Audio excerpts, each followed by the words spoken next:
चलो नमस्कार विद्यार्थी मित्रों, આપણે ગઈકાલે જે ધોરણ 10 નો વિજ્ઞાન વિષયના આઈએમપી પ્રશ્નો આપ્યા હતા એ આઈએમપી પ્રશ્નોમાંથી 80 માંથી 80 ગુણનું આપણા આઈએમપી પ્રશ્નમાંથી પૂછાણું છે। તો ચાલો ઝડપથી આપણે એનું સોલ્યુશન કરીએ। સૌપ્રથમ પહેલો, ખોરાક રાંધતી વખતે કાળો રંગ થઈ જાય છે, તો એમાં આન્સર તમારો આવશે બી, બળતણનું સંપૂર્ણ દહન થયું નથી। ત્યારબાદ નેક્સ્ટ આગળ જઈએ આપણે। સવાલ નંબર બીજો, કયો ઘ્રાણેન્દ્રિય સૂચક છે? તેમાં આન્સર નંબર સી, વેનીલા એ ઘ્રાણેન્દ્રિય સૂચક છે। ત્યારબાદ ક્વેશ્ચન નંબર ત્રીજો, 1 માઇક્રો એમ્પિયર બરાબર ખાલી જગ્યા એમ્પિયર, તો એમાં ઓપ્શન એ 10⁻⁶। ત્યારબાદ નેક્સ્ટ આપણે સવાલ નંબર 4 તરફ જઈએ।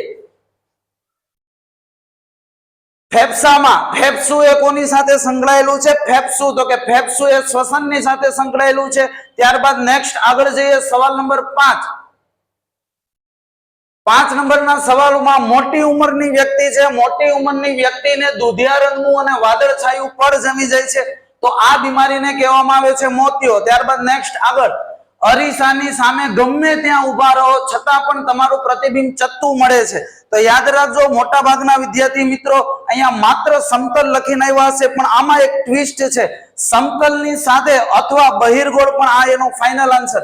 ત્યારબાદ નેક્સ્ટ સવાલ નંબર 7, પૃથ્વીનો પોપડો ખનિજ સ્વરૂપે યાદ કરો, નીચે હોય તો 0.02, ઉપર હોય તો 0.03, એટલે આનો આન્સર આવશે 0.02।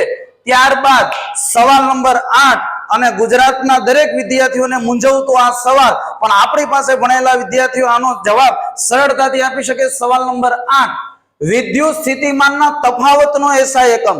મોટા ભાગના છોકરાઓ ગોખીને ગયા હોય નામ આંદ્રે મારી એમ્પિયર, પણ યાદ રાખો આંદ્રે મારી એમ્પિયર જ્યારે વિદ્યુત પ્રવાહ પૂછાય ત્યારે આવે, આપને વિદ્યુત સ્થિતિમાન પૂછ્યું છે એટલે કે વોલ્ટ વાળો જવાબ આવે, વોલ્ટ વાળો। અને વોલ્ટ વાળો આમાંથી કયા વ્યક્તિનું નામ છે? તો કે એલેસાન્ડ્રો વોલ્ટા।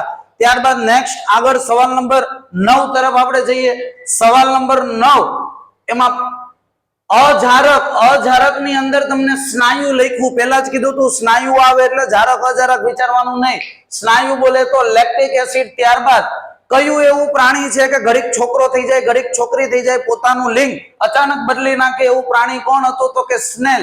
ત્યારબાદ લેન્સનું સૂત્ર આપણે કીધું તું વાહ યુ ફાઇન, એટલે કે 1/v 1/u 1/f, વચ્ચે સિમ્બોલ આવે માઇનસ નું। ત્યારબાદ સિન્નાબાર કોની કાચી ધાતુ છે? મર્ક્યુરીની એટલે એનો આન્સર આવે Hgs। ત્યારબાદ શોલ્ડર એ શીશુ અને ટીન, તો આપણે નાનપણથી શીખવાડ્યું હતું શોલ્ડરની સીટી બ્રોન્ઝની કોટી, ઓકે। તો આમાં આપણો જે શોલ્ડર છે એમાં સીટી એટલે શીશુ અને ટીન। ત્યારબાદ સવાલ નંબર 14, કે જે બાળકને પોતાના પિતા પાસેથી વાય મળે, એટલે હવે આપને પૂછ્યું છે છોકરી બને? નહીં, પિતા પાસેથી વાય મળે તો છોકરો બને, આપને પૂછ્યું છોકરી બને, તો આનો આન્સર આવે ખોટું। ત્યારબાદ તારાઓનું પ્રકાશનું વાતાવરણીય વક્રીભવન થવાથી તારાઓ ટમટમે છે, તો કે યસ, અવારનવાર ગયા વર્ષના બોર્ડના પેપરમાં પૂછાયેલો સવાલ। ત્યારબાદ જ્યારે એસિડના દ્રાવણને મંદ કરવામાં આવે ત્યારે H3O+ આયનની સાંદ્રતા વધારો થાય?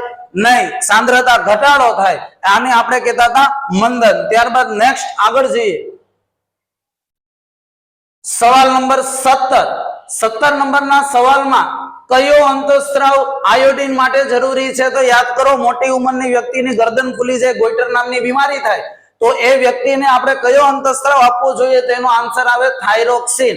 ત્યારબાદ તમને લગભગ પહેલા કે બીજા જ લેક્ચરની અંદર કીધું તું A અને B, A 10 છે, B 60 છે, વિચારો A ની ઉંમર 10 છે, B ની ઉંમર 60 વર્ષ છે, તો પહેલા જન્મ કોનો થયો હોય?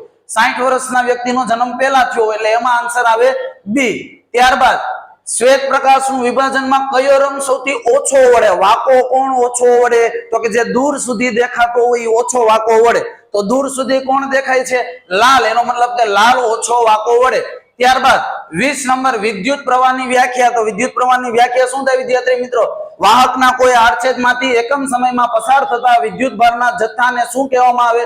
વિદ્યુત પ્રવાહ। ત્યારબાદ ક્વેશ્ચન નંબર 21, સાઇટોકાઇનિન। તો સાઇટોકાઇનિન શું કરે? કોષ વિભાજનને પ્રેરિત કરે। ઝિબ્રેલિન શું કરે? તો કે પ્રકાંડની વૃદ્ધિમાં મદદરૂપ કરે। ત્યારબાદ જે સજીવો પોતાનો ખોરાક જાતે બનાવે તો ઉત્પાદક કહેવાય, વનસ્પતિનો ખોરાક તરીકે ઉપયોગ કરે તો એને કહેવામાં આવે તૃણાહારી।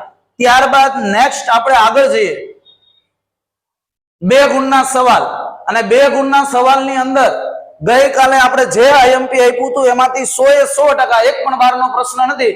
જે પ્રશ્નની નીચે મેં પેન્સિલથી અંડરલાઈન કર્યું છે એ બધા જ પ્રશ્નો આપણા ગઈકાલના વિડીયોમાં છે, ત્યાં વિડીયોમાં જોઈને એક વખત કોમેન્ટમાં આન્સર આપજો. ત્યારબાદ આપણે આનો માત્ર સરવાળો કરતા જઈએ કે આપણે પૂછેલા આઈએમપી માંથી કેટલા માર્કનું આવ્યું. તો સૌપ્રથમ તમે નજર મારો, ભાગ બી 18 માર્કનો હોય છે. તો 18 માર્કમાંથી આપણું આઈએમપી કેટલામાં આવ્યો? 2. 2 ને 2 4. આ દ્રષ્ટિહીન વાળાનો પણ આપણામાંથી જ આવ્યો છે, પણ છતાં એને આપણે ગણતા નથી. ત્યારબાદ બીજો 28 નંબરનો એટલે કે 6. ત્યારબાદ બીજો આપણે કરીએ એટલે 8. ત્યારબાદ થોડાક આગળ જઈએ,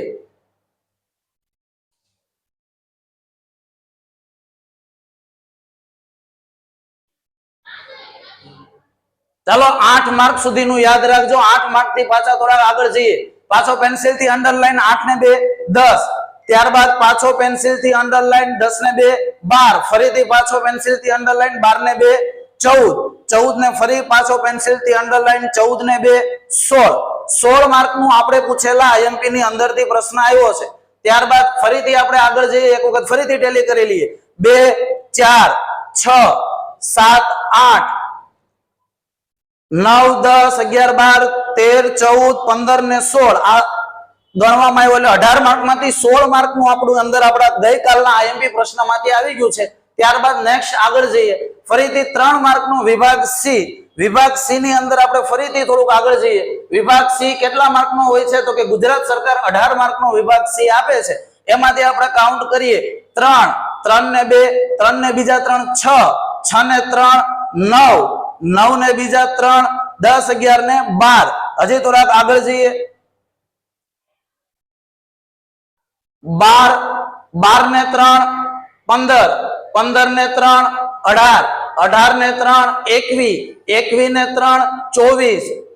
તો ખરેખર જે 3 માર્કનો સવાલ હતા એના કરતા વધારે આપણે આપેલા ગઈકાલના એમપી માંથી એવા છે. વિદ્યાર્થી મિત્રો, ફરીથી એક વખત કહેવામાં આવે છે કે આ શાળા અને શાળાના શિક્ષકો દ્વારા ભણાવવામાં આવેલું દરેક આઈએમપી હર વર્ષે ગુજરાત સરકારના પેપરની અંદર પૂછાય છે. ચાલો વિભાગ ડી ની અંદર આપણે એક વખત આટો મારીએ. વિભાગ ડી 20 માર્કનો પૂછવામાં આવ્યો. તો એમાંથી આપણે ગઈકાલે આપેલા આઈએમપી માંથી કેટલા માર્કનું આવ્યું? તો કે પહેલો પ્રશ્ન એટલે કે 4. ત્યારબાદ થોડાક આગળ જઈએ, બીજો પ્રશ્ન એટલે અહીંયા ઉપર જોઈએ, બીજો પ્રશ્ન એટલે 2 4 ને 4 8. 8 ને 4 12. 12 ને 4 16. 16 ને 4 20. 20 ને 4 24. બાકી બધા જેટલા માર્કનો પ્રશ્ન હતો એના કરતા 30 થી વધારે માર્કનું આપણું ગઈકાલે આપેલું આઈએમપી આવી ગયું છે. તો ફરીથી એક વખત આપણી દ્વારા આપેલા આઈએમપી માંથી 100% પેપરની અંદર પૂછાયેલું છે. તો દરેક વિદ્યાર્થી મિત્રોનો ખૂબ ખૂબ આભાર. હવે વધ્યું છે સોમવારનો એક દિવસ એટલે કે સંસ્કૃતનું એક પેપર.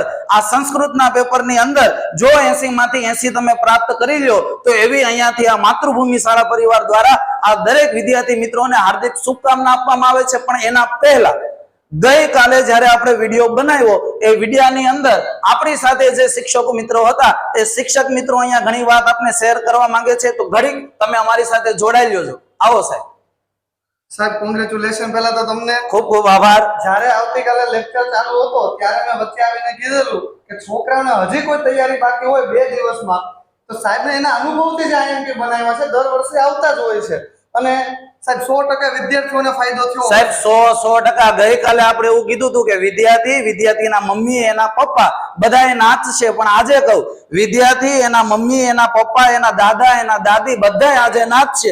એટલો વિદ્યાર્થીને આજના પેપરની અંદર જબરદસ્ત પ્રોત્સાહિત મળ્યું છે. કારણ કે જે આપણે સવાલ કીધેલા એની બહાર એક પણ સવાલ આવેલો એની બહાર એક પણ નથી આવેલો. છતાંય ફરીથી એક વખત ટેલી કરી લઉં છું 2 ગુણની અંદર ઓપ્શન ના જે હોય છે એ પણ આપણામાંથી જ હતા. સાહેબ 18 માર્કની અંદરથી 24 કરતા વધારે માર્કનું આપણી અંદરથી પૂછવામાં આવેલું ઓપ્શન ના હોય છે એ પણ આપણા આઈએમપી માંથી જ હોય છે. તો ખૂબ ખૂબ ધન્યવાદ સાહેબ. ઓકે સાહેબ, ફરીથી એક વખત શરૂ વિડિયાની અંદર મને બી છે, વિભાગ બી છે, એની અંદર ક્યાંક મને એવું થયું કે 16 માર્કનું જ આઈએમપી એવું છે. ફરીથી એક વખત ટેલી કરું છું. 2 2 ને 2 4 4 ને 2 6 6 ને 2 8 8 ને 2 10 11 12 13 14 15 16 17 ને 18. એટલે કીધું તું વિદ્યાર્થી મિત્રો 18 માર્કનું આપણે પૂછેલા આઈએમપી ની અંદરથી આવ્યું છે. 18, 20, 24 અને 1 થી 24 એક ગુણના દરેક પ્રશ્નો આપણે ત્યારે આવ્યા છે. તો 80 માંથી 80 આ વર્ષે ધોરણ 10 ના વિજ્ઞાન વિષયમાં લાવવા ખૂબ જ સરળ છે. આપનો ખૂબ ખૂબ આભાર. આવી જ રીતે અમારી સાથે જોડાયેલું છે.